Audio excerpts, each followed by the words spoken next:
Welcome, everyone, to the Impact Audio podcast, brought to you by your friends at Submittable. I'm your host, Sam Caplan. Megan Strand, Director of Strategic Consulting at Realized Worth, joins me today, and we discuss the nuts and bolts of establishing a volunteer leader network in your organization. Realized Worth is a longtime friend of the podcast, and I've featured both co-founders, Angela Parker and Chris Jarvis, in previous episodes, and I couldn't be more excited to speak with Megan. As the Director of Strategic Consulting, Megan helps organizations create transformative volunteer experiences, providing guidance on everything from strategy and design to execution and measurement. She also hosts the Real Talk webinar series alongside Angela Parker, which I highly recommend you check out. We'll provide a link in the show notes. Megan, welcome to the podcast. I'm glad to have you on Impact Audio. Oh my gosh, I'm so happy to be here, Sam. Thank you so much for the invitation. That is the right answer and the right attitude, my friend. We run into each other like at all the good conferences out there, and through your work at Realized Worth, we've had many opportunities to connect, and I'm just really become a big fan of yours. So I'm super excited. I guess that's a great place to start. Maybe before we get too deep into the discussion, like tell me a little about you and the work that you do at Realized Worth. Yeah, absolutely. I'm trying to remember when you and I met, Sam. Was it when I was at Engage for Good, maybe a handful of years prior to Realize Worth? Is that where you and I first connected? I think that was our initial connection. Yeah. Okay. I was trying to think back. I knew you before my time at Realize Worth, but okay. So just to introduce myself. So let's see, I've been in the social impact space since maybe 2010.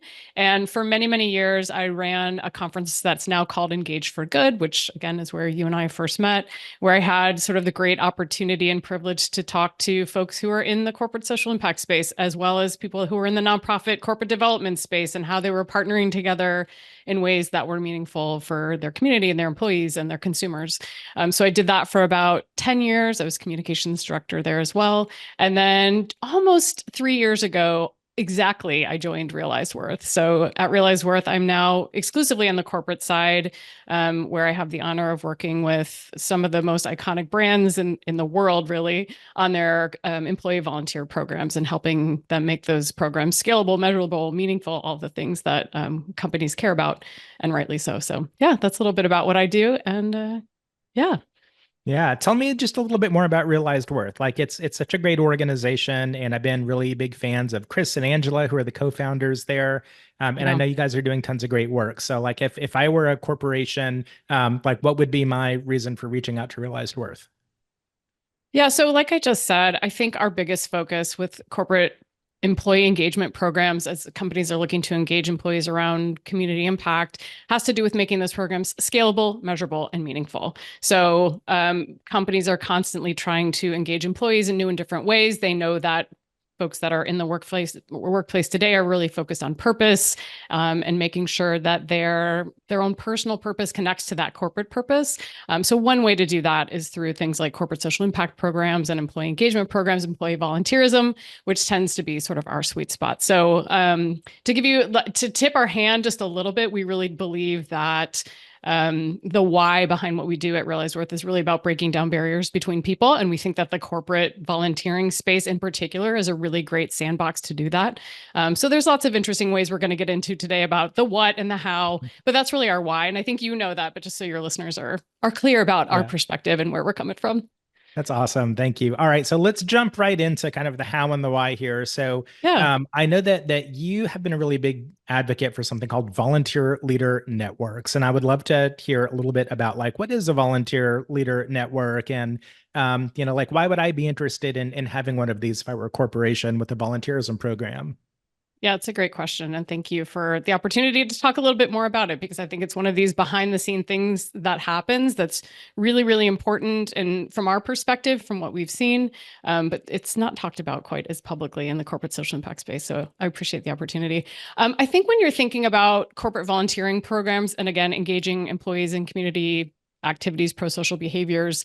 There's a couple of ways you can go about that. And sort of the traditional way is to have, Sam, like a very under-resourced CSR team or social impact team that has 1, 2, maybe 3 people who are working. We were just talking about like the duck on top of the water with their legs paddling frantically under the surface. You can spend a lot of Yeah. time and energy as a small team trying to set up hundreds of events for all of your tens of thousands of employees around the globe. And there's great vendors that can help with standing up those types of events. But that's not really that scalable because you have a tiny small team. So it's kind of that one-to-many approach. So that's one traditional way of engaging employees around volunteerism. But the way that we like to do it and the things that we've seen work the best is to have more of like a many-to-many approach where really in any given group of employees, you have people in North America, it's 25% of people who are intrinsically motivated to give back to their communities, who are already volunteering and doing these pro-social activities in their personal lives. So if you can tap into that network of people who have that intrinsic motivation to help you and deputize them and give them support and training and resources, then you start to have sort of an internal employee network of people who can lead these types of activities. So you still have the social impact team that's involved, of course, and they're providing training, support, nurturing for this internal people network. But then you have this whole cadre of folks who are really passionate about this type of work. It tends to be things they do on top of their day job. So they're doing this, voluntarily in their extra little times and pockets of time that they can find. But when you can do that, you have an internal network that can really start to tap their peers, start to engage their coworkers instead of, a tiny team trying to spread the word out through the masses. So I think that's why we do employee volunteer leadership networks. And you can kind of think of them sort of similar to ERGs. It's that type of people network internally at a company. This is really cool. So not only does this group like help an organization scale its volunteerism, right? But it's also a really cool way to democratize a program, like giving employees more purview and sharing power and bringing them into the process and letting them help, right? Like I don't know that we talk about that enough. Yeah, and I think that's a huge tenet of what we talk about in our training. And as we're working with practitioners about nurturing their network, it's about giving those folks that autonomy, giving them the agency to own that program for themselves. And yeah, that's such a great point, Sam, because it's so important that these people are not necessarily voluntold that they're doing this role, which does happen a lot of companies where it's like, oh, you're really good at organizing things, so you should also do volunteerism. No, we want people who care about this, who are intrinsically motivated, like I've probably said 7 times now, but who, care about this and can kind of take it and run with it on their own. Yeah, that's super cool. All right. So let's talk about like a specific example of a volunteer leader network in action. Do you have one that you can share with me? Yeah, I've got a couple that one I've worked on directly and one that a colleague has worked on, but they're a little bit different. So at Stryker, they have a global volunteer network. So Stryker is a global corporation. I think they have 50,000 employees, something like that. So they have a global volunteer network. And there's a couple of different ways these employee volunteer networks, the structure that they can take place and depending on the needs of the company.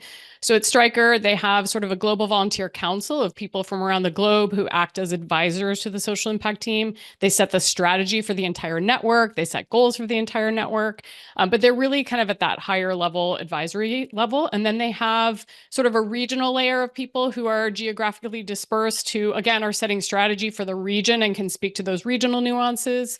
And then they also have more of a local layer where people are actually organizing volunteerism and recruiting their coworkers to participate in volunteerism. So that happens on a little bit more of a local level. And those folks kind of, I don't want to use the word report into, but are supported by that regional layer. So people at that regional layer are providing support to the folks on the ground who are doing those activities. So it's kind of a multi-pronged approach at Stryker. So that's one model that we've seen that's got a council, a regional layer, and then kind of those local activity leaders. And that works well for companies that are globally distributed, that are very matrixed, like Stryker is, lots of different business units, so that you can have that conversation and address some of those nuances. Then we have a company like eBay that has more of a committee model. So at eBay, they have a program called the Change Makers, and they have committees of folks who participate together to create an annual engagement plan, and they're working collaboratively. Each committee has a leader. So these are geographically specific committees that are planning engagement activities specifically for their location. They're very autonomous. They operate independently. They all look a little bit different. But that's kind of how they bring that to life at eBay. Some of those committee members also can have functional roles. So maybe somebody's really great at communications and they take on that role. Maybe somebody's passionate about recognition and celebration, so they take on that role. Maybe somebody else is in recruitment. So there can be little functional roles as well within those committees. So those are two examples just to kind of give you a flavor of what these can look like.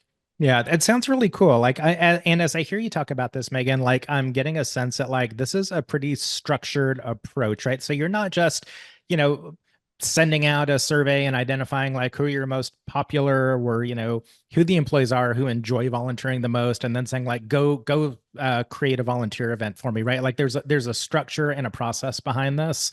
Can you maybe talk just a little bit about like, if I'm an organization wanting to explore this, like, are there resources out there that can help me get started? I'm sure you and Realized Worth are fantastic resources. But like, what if you just wanted to start by like reading about this or watching a video or something?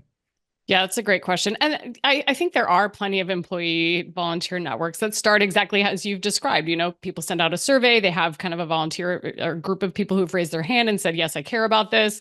And are just kind of left to their own devices to go or organize volunteerism. And that's totally fine. In some companies, that's exactly what they need. It just kind of depends on the goals of the company, what they're hoping to accomplish, how important this is in the eyes of leadership, things like that. So not to dismiss that. If you can get help and you can get a group of folks to help you, fantastic.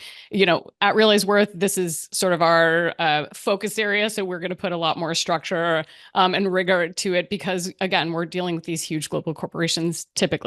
That said, there are a lot of great resources that we have on our website, lots of great blog posts, lots of great, I don't know about if they're great, but the Real Talk episodes that I participate in can provide some information there as it relates to why you might want to do this, how to make them measurable, meaningful, how you set goals within these employee volunteer leadership structures. On the consulting side, which is kind of my center of gravity at Realize Worth, we're taking companies through this on a very high touch level. But we also have a membership platform called Social Rev, where people who are a little bit more DIY can access those, all of sort of the frameworks and methodologies and materials we've developed over the years, and they can kind of take that and run with it on their own. So that tends to work well with companies that maybe are a little bit smaller and have a team that can commit some time to working on this. So yeah, lots of great resources out there. All right, I'm going to rewind and deviate for just a second. You mentioned like the Real Talk series that you do. Tell me about that. Oh, thanks for asking. So this is a fun webinar series that the CEO of Realized Earth, Angela Parker, and myself do on a quarterly basis. It's a free series. And it's called Real Talk for a reason, because we know that we don't have all of the answers, but what we try to do is bring tough topics and say for real what's happening and our perspective of how we see them, and try to equip people with a couple of tools and tactics and strategies that they can implement in their work. We do try to get the audience members engaged as well, because there's a lot of very smart people who join us who we know have their own perspectives. So we do try to call them out a little bit and get them involved in the discussion. But just a great community, and we have a lot of fun with it. I don't know if you've ever attended, Sam, but it's we like to have fun on Real Talk. Yeah, well, I'm definitely coming next quarter now that I've been Amazing. officially invited. I You are love it. officially invited. Thank you. I'm super excited. All right, so I'm a leader and I want to start a volunteer leader network. Like, let's like talk through the steps. Like, what would I need to take as a leader starting my volunteer leader network? That's a great question. I would say maybe the first thing you would want to do is take a little bit of a snapshot look, bird's eye view of what you've got going on in your current state. So what's working, what's not, where are the gaps, and then kind of move toward that future state and get a little bit dreamy about, ideally where you'd want to see this go. So current state, future state exercise we always like to do.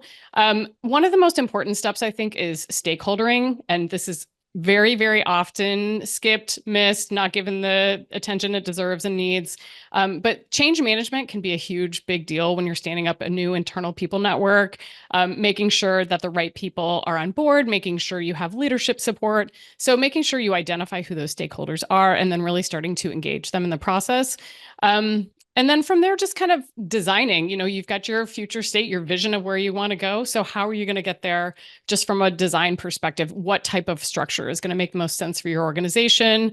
Do you even need a structure? So, not every organization is going to need an employee volunteer leadership network with a global council and pieces like that. So what does your specific organization need? And then working to figure out, how are we going to recruit these people? How are we going to find the right people who are intrinsically motivated? What is that process going to look like? So doing a little bit of ideating and strategizing around how this is all going to stand up and then launching your network. And we always like to espouse sort of a test and learn approach. So maybe we're piloting something, maybe we're bringing things out in little phases. We are not bringing massive corporations online in every single geography right away, because we know there's going to be some wobbles and we need to make sure we have time to kind of iterate and tweak and make sure that the approach is working and can continue to work as we continue to scale and grow. Yeah, that makes perfect sense. Like out of all of that, is there like a particular step that you feel like is the most important step or something that people should really focus on most out of that process? I think when you're thinking about current state and future state, I think that future state piece can be important. And I don't want to drill down too far into this, but making sure that you know what the end is, what your target is, where you're headed. I think sometimes people get a directive from leaderships or from executive that says, we need to be at 65% of participation, and people just panic and start to throw spaghetti at the wall, if you will, to try to hit those numbers, but really taking a beat and saying like, okay, what is our future state? What does this ideally look like? Is it 65% of people just like showing up and checking a box? Is that enough for me? And most social impact practitioners are going to say, no, it's not. It also has to be meaningful. It has to bring our purpose to life. It has to truly engage people and want to make them want to come back and do this type of activity again and again. So getting really, really clear about what your end state looks like, and then maybe even putting some goals around that so you can get to that measurement piece at the end. And again, it could be that 65%, but what are the nuances there? What is it going to take to kind of get there? So I would say that's a really important piece. And then you asked for one, but I gave you one more. And I already sort of talked about this, but that stakeholdering piece, we find again and again and again, like even if there's leadership support, even if there's executive directive, if you don't have the right stakeholders on board, and it always takes longer than you think it's going to, and you need more people than you think you're going to, but that change management piece ends up being a little bit of a bugaboo in a lot of cases. So, making sure you're taking the time to really bring people along with you, even if you are sick of hearing yourself tell the story about why this is important, but just making sure you're bringing those people along, I think is really, really key too. Yeah, I agree totally. Like, and when you talk about the end state with all of this, like, is it typically like we want to increase our volunteerism rate by this much, or we want to host this, additional number of volunteer events, or we want to somehow transition, from like a transactional to a more transformative volunteering strategy? Like, what do a lot of the companies that you work with, like, how do they envision the end state of the network?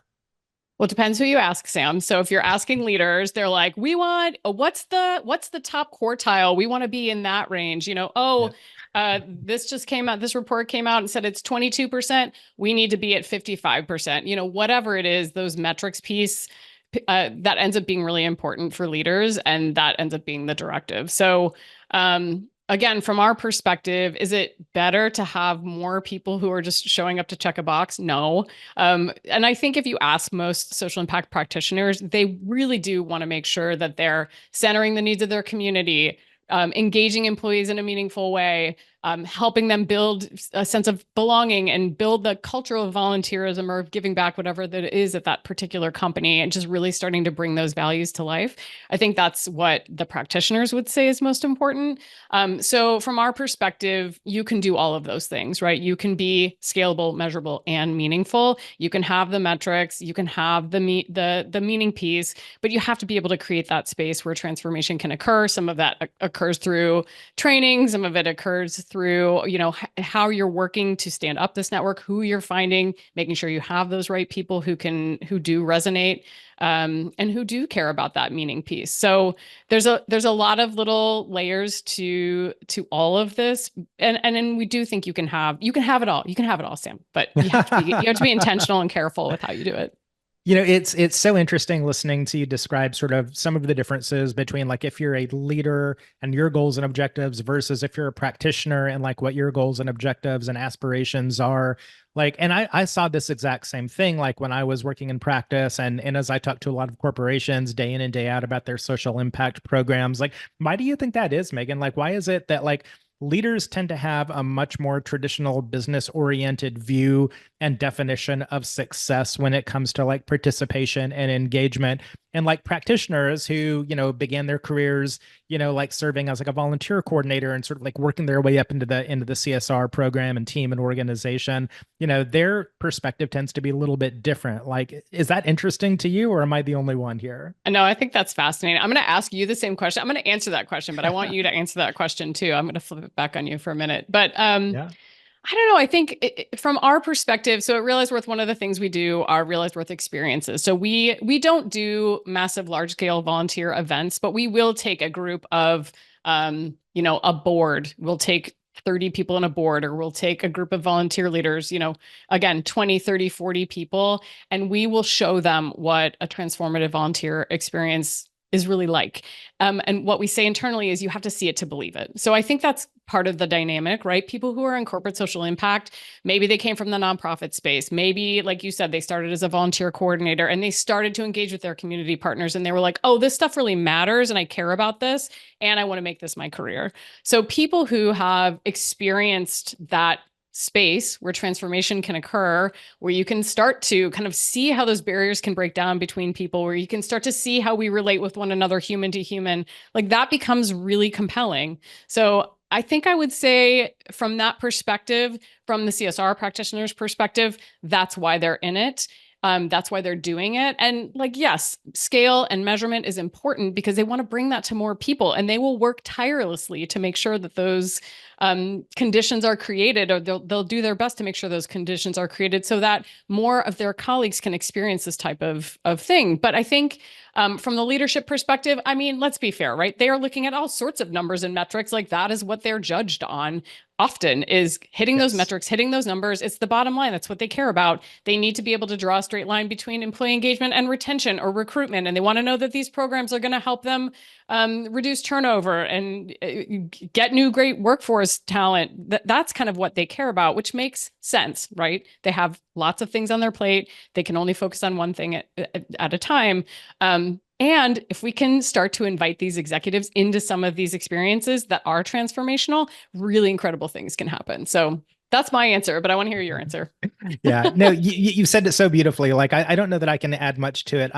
Like when I think about organizations like Salesforce with Mark Benioff Mm, and Microsoft with Brad Smith, like there are very few organizations out there that have like a top level yeah, CEO or executive who really seem like thoroughly invested in this idea that like there is such a thing as corporate purpose, right? And that yeah, volunteerism, giving and matching, DEI, employee resource groups, like all of those things contribute to a much greater sense of corporate purpose than just, these sort of like measurable KPIs that leaders are so like obsessively focused on, right? Like, yeah. you have quarterly goals and it's all about like, can I tick the box on these quarterly goals? And so, for me, I think the best CSR leaders out there are those who like eventually get it. Like, you might have like a Mark or a Brad Smith who sort of instinctually understand these things. And then you have Hmm. others who really kind of quickly come around and they understand like, oh,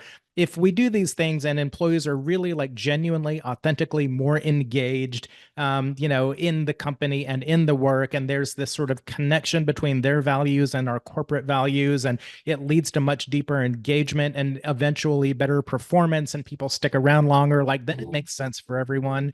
And I think that's when you tend to see like the most impactful, the most transformative work being done, in CSR and across the sector. Then, I think sadly, like there's still some other leaders out there where it's always just a matter of like hitting a certain KPI or metric or measure. And even if they do mostly get it, like their leaders may not quite get it. So it's a really kind of interesting dichotomy, I think, that we have in this sector there.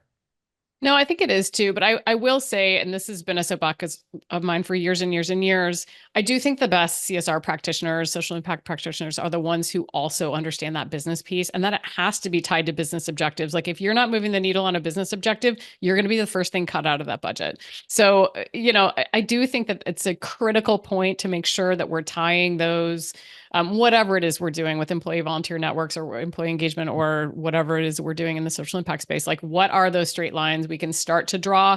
I realize we're really kind of focused and interested in talking to people about, like, as a sector, what can we start? Like, how can we start to work together to draw some very clear straight lines about that business piece, that business benefit across companies between this work and between those business objectives. So more to come on that. But if anybody has any interest in joining us in that conversation, please reach out to me because Yes, it's I definitely do. an important one. All right, join us, Sam. Join us. Totally, totally. All right, so I'm going to jump right back into the volunteer leader networks here. Yeah. So, like in one of your blog posts, you mentioned the IKEA effect. So, explain what that is and kind of how it relates back to that leader network.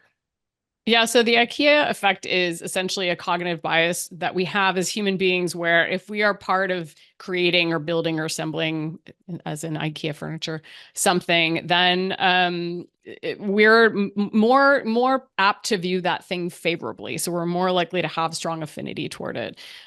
So I would say, from the perspective of an employee volunteer network, or any type of CSR program that you're building, like if you can get people to be part of that building process, be part of that creating process, like talking about stakeholdering earlier, similar, if we can bring them along, bring them on board, help them start to co-create with us, they're going to have a lot more affinity toward it. They're going to believe in it more strongly. So yeah, the IKEA effect is a fun cognitive bias we all have, like I said, but it can definitely be useful in these social impact programs that we're trying to stand up, just making sure we're including people and bringing them along with us and giving them a seat on the bus to kind of help that creation process.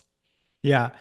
I want to talk a little bit more about this like idea of volunteering events kind of transitioning from like transactional to transformative. I know that like Mm, you and Angela and everybody at Realized Worth is like really invested in this idea that like for a volunteer program to really like achieve its goals, it has to it's not the classic like we're gonna all go out and clean up a park or paint a wall. Like those are good activities, but they're not necessarily transformative. So like maybe like let's just backtrack a little bit. Like when we talk yeah. about transformative, like what does that mean to you? Great question. And you've actually floated a little bit of a myth here, Sam. So I'm glad that you did Oh, that because I good. want to bust that myth. So from our perspective, any volunteering engagement can be transformative. So even if you are painting a wall, even if you are cleaning a park, it can be transformative. So when we say transformative, we're talking about creating the space where transformation can occur within us as human beings. And the way that we do that is kind of a three-step process that's pretty simple, but it gets a little bit nuanced the more you learn about it. But it's creating space at the front, something we call the brief, where you're framing that experience. And ideally, in a brief, you're giving people an opportunity to kind of challenge their own assumptions and start to have a little bit of a like, huh, moment where you're, again, creating that space where people are kind of cocking their head a little bit and being like, didn't think about it in that way, giving them an opportunity to go have that volunteer engagement or experience, guiding them along the way, meeting people at their highest level of contribution. So if you're a newbie, what that's going to look like, it's going to be really different than if you're a seasoned volunteer leader. And it's my responsibility as somebody who's guiding you and leading that experience to make sure I know where you are and be able to meet you at your highest level of contribution. So that's the second step. And then the last step is what we call the debrief, and it's creating space for critical reflection. So as human beings, we don't know what we think about something until we say something about it. So it's giving people space to have that reflection. It's called sense making, and it's part of how we process information and learn as adults. So taking people through that three-step process. And again, this is something you can train your employees to do. We do this all day long, every day through these employee volunteer leadership networks. But that three-step process can create that space where transformation can occur. Now, does it occur every single time for every single person? No. But when it does, it's very cool to watch and just watching people have moments of epiphany where they were like, huh, I walked into this event thinking it was going to be about this, but really it's about that. And it's about me and how I act and behave and stand up and appear in the world and interact with my colleagues and with my family and people that I run into on the street. Like that's what we're looking for, is just that space for change and that space for reflection. So that's Yeah. what we say when we mean transformative. And again, lots of different types of experiences can be transformative. We just happen to be focused on the volunteerism piece. And you described how like this can be like part of the training for your volunteer leader network. Like, is this challenging for you and for Realized Worth? Like, as you guys are training people, like how do you go about sort of getting a volunteer leader to the point of being able to like help create a transformative experience? Yeah, it's a good question. So I would say there's a couple things that we do at Realize Worth internally as a company that we try to emulate and share with employee volunteer leader networks as and practitioners as they're working to kind of nurture and train those networks. So again, we consider ourselves a transformative workplace. So every day at Realize Worth, every team has a brief. Along the way, managers are guiding their teammates. And then every Thursday as a company, we have a debrief where we get together and we reflect on the week together as a company. So these practices can be embedded into a workplace. They can be embedded into employee volunteer leadership network. And again, is every employee volunteer leader doing all of these practices perfectly all the time? No, they're not. Are we working to kind of give them some tools so that makes it a little bit easier? Sure. One of the best things, we actually just got something from one of our CSR practitioners, and she shared a snippet from a monthly meeting that she had with her employee volunteer leaders. And they were talking about the debrief. They were talking just about the debrief, that moment of reflection. We asked two questions. What did you experience? And was it what you expected? There's some variations on that, but that's the basics. And sometimes people rush through their volunteer experiences and they don't want to do that debrief. But when they take the time to do that debrief, really magical things can happen. So the CSR practitioner sent us a video from this Zoom call she had with all of her volunteer leaders where they were just talking about the debrief. And they were a little bit blown away because they were challenged to incorporate the debrief in their latest volunteer event. And they were just sharing like what came out from that experience, how surprised they were that this had happened just by creating this little bit of space at the end of their volunteer activity. So the more you're allowing people to share like, oh, wow, this felt really awkward, but I did it anyway, and this is what happened, or I did this and it didn't quite work right. Like, what do you recommend? Just giving people that space to kind of share and share knowledge and learning between themselves. I mean, that can be really, really powerful. So, again, the transformative approach is not about doing everything perfectly all the time. It's about kind of being in that space where you feel a little bit uncomfortable and sticking with it anyway. Yeah. All right. So Megan, I'm a CSR practitioner at a corporation. I'm listening to this podcast. I'm completely sold that this is something that I am interested in establishing at my place of work. So like, give me a couple practical steps that I can take to get this started. Oh, that's such a good question, Sam. I would say probably the first thing you can do, just purely selfishly from my perspective, because we have this approach, right? Go onto the Realize Worth website, read the blogs, listen to some of the real talks that stand out to you, and start to get wrap your head around some of the pieces that feel most compelling and important to you. And then, you know what? Email me, pick up the phone, like, let's have a conversation. We love talking to people who are in the space. We love kind of brainstorming and, sharing some of experiences that we've had with the companies we've worked with, and just giving people some additional food for thought, some additional information. And then from there, we can direct you to some additional resources, because again, our website, we Realize Worth has been around for a very long time. So there's lots of resources on the website, everything from the Social Rev platform to the free blogs and the free real talks that are on there. But we can help direct you a little bit better. So those would be my tips outside of, talking to you, Sam, and making sure that they're connected with you too. But yeah. I'm pointing people straight back to you on this one, Megan. This has been incredible, and easily my favorite hour of the entire week has been this very conversation. That's so generous. This is fantastic. Thank you, Sam. Well, yeah, thanks so much for making the time. As always, I can't wait to see you out there at a conference or some kind of convening. I'm sure we'll be at one at some point in the coming weeks, and we'll talk more about volunteer leader networks when we're in person. That sounds great. Thank you so much for having me, Sam. So fun. Thanks for tuning in to Impact Audio, produced by your friends at Submittable. Until next time.